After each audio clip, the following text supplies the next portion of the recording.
नमस्कार, पिंकी मराठी सुगरण या मराठी चॅनलमध्ये तुम्हा सर्वांचे मनापासून स्वागत आहे। आज आपण पाहणार आहोत मेथी चांगली आहे की नाही, मेथी कशी निवडायची, मेथी कशी टिकवायची।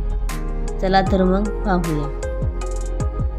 देशी मेथीची भाजी घेतलेली आहे, म्हणजेच गावठी भाजी घेतलेली आहे। देशी मेथीमध्ये दोन फरक असतात। देशी मेथी लहान असते, ही अशी लहान असते,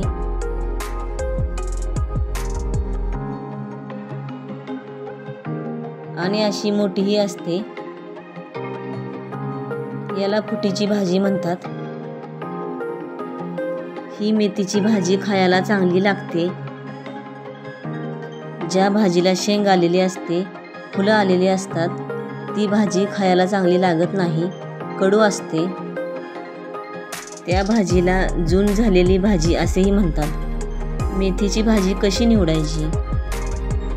साईडची पानं घ्यायची आहेत। जेवढी कवळी देठं आहेत, कवळी देठंही घ्यायची आहेत। पानं घ्यायची नाही, देठंही घ्यायची आहेत। अशा पद्धतीने भाजी निवडायची असते। फक्त पानं घ्यायची नाहीत, देठही घ्यायची आहेत।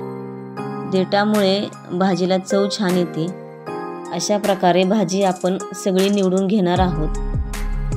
तुम्ही बघू शकता।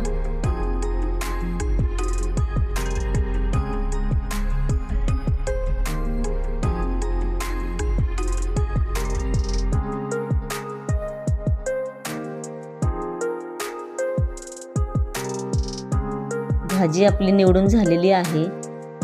आता मेथी कशी टिकवायची? विकत भाजी आणली की भाजीला पाणी मारलेलं असतं। भाजी पसरून ठेवायची आहे। भाजीतील पाणी सुकलं की भाजी निवडून घ्यायची आहे। एक सुती रुमाल घ्यायचा आहे। या रुमालाला बागायदार असेही म्हणतात। यामध्ये मेथीची भाजी घ्यायची आहे। भाजीला बिलकुल पाणी ठेवायचं नाही।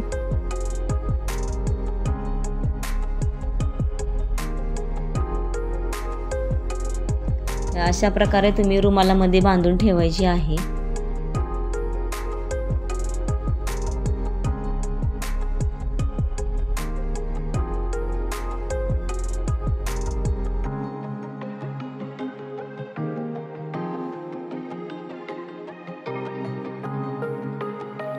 तुम्ही प्लास्टिकच्या पिशवीतही भाजी ठेवू शकता।